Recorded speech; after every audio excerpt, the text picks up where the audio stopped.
ఎప్పుడైతే మనం ఈ లూప్లో రాకోకుండా ఇలా పైకి పెట్టుకోవాలి. అర్థమైందా లేదా? ఓకే. ఈ లూప్లో పెడితే సింగిల్ లూప్లో పెట్టకుండా అలా పెట్టాలి. ప్లస్ ఆకారం వస్తుంది. బండ గుర్తు ఏదైనా చూసా, ఇక్కడ లూప్ వచ్చి చూసా, ఈ లూప్ని దీనికి జార్చాలి. ఇక్కడ అప్పటిదాకా 2 రూపులు ఉన్నాయి. ఈ లూప్ వెళ్ళేదానికి 3వది అవుతుంది. అవునా కదా? ఎట్ ఏ టైం సెంటర్లో ఒక రూప్ కనపడుతుంది చూడ, 2 రూపులు. అదే కింద పెట్టిందే. దీన్ని పైకి లాగాలి.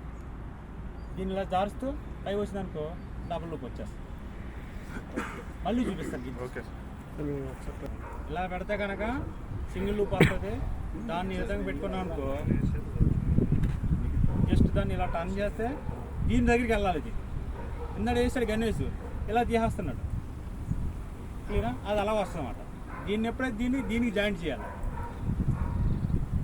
దీనికి దానికి తేడా అనమాట. ఆయన వేసింది కరెక్టే, కానీ ఏమవుతుంది, ఇది పైకి వెళ్ళిపోతుంది అన్నమాట.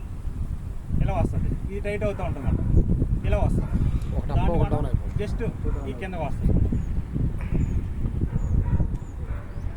క్లియరా? ఒకసారి